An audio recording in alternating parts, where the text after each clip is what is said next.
2026 সালের ফুটবল বিশ্বকাপ ঘিরে এবার তৈরি হয়েছে এক নতুন ইতিহাস। আসন্ন এই আসরে অংশ নিতে যাচ্ছে মোট 48টি দেশ, যেখানে স্কোয়াডে ডাক পাওয়া 1248 জন ফুটবলারের মধ্যে 40 বছর বা তার বেশি বয়সী খেলোয়াড়ের সংখ্যা দাঁড়িয়েছে 8 জনে, যা ফিফা বিশ্বকাপ ইতিহাসে এক আসরে সর্বোচ্চ সংখ্যক 40 বছরের বেশি বয়সী ফুটবলার অংশগ্রহণের রেকর্ড। 1930 সাল থেকে শুরু হওয়া বিশ্বকাপের দীর্ঘ ইতিহাসে এখন পর্যন্ত মাত্র 8 জন ফুটবলার 40 বছর বা তার বেশি বয়সে এই টুর্নামেন্ট খেলেছেন। অথচ 2026 সালের আসরেই একবারেই 8 জন অভিজ্ঞ তারকা মাঠে নামতে যাচ্ছেন, যা ফুটবল ইতিহাসে এক অনন্য দৃষ্টান্ত। এই অভিজ্ঞ ফুটবলারদের তালিকায় সবার উপরে রয়েছেন স্কটল্যান্ডের 43 বছর বয়সী গোলরক্ষক ক্রেইগ গর্ডন, যিনি এবারের বিশ্বকাপের সবচেয়ে বয়স্ক খেলোয়াড় হিসেবে ইতিহাস গড়তে যাচ্ছেন। তার জাতীয় দলও দীর্ঘদিন পর বিশ্বকাপে ফিরছে, যা স্কটিশ সমর্থকদের জন্য বিশেষ আনন্দের বিষয়।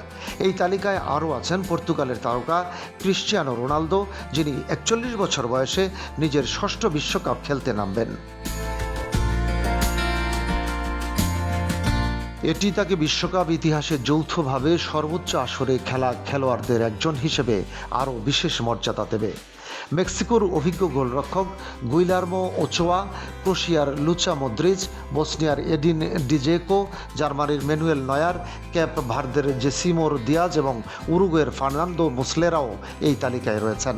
এর মধ্যে অধিকাংশ গোলরক্ষক যারা বয়স বাড়লেও নিজেদের ফিটনেস ও পারফরমেন্স ধরে রেখে জাতীয় দলের আস্থা অর্জন করেছেন। বিশেষজ্ঞদের মতে আধুনিক ফুটবলে ফিটনেস, বিজ্ঞানসম্মত ট্রেনিং এবং দীর্ঘ ক্যারিয়ার ব্যবস্থাপনার কারণে খেলোয়াড়দের আয়ু আগের তুলনায় অনেক বেড়েছে।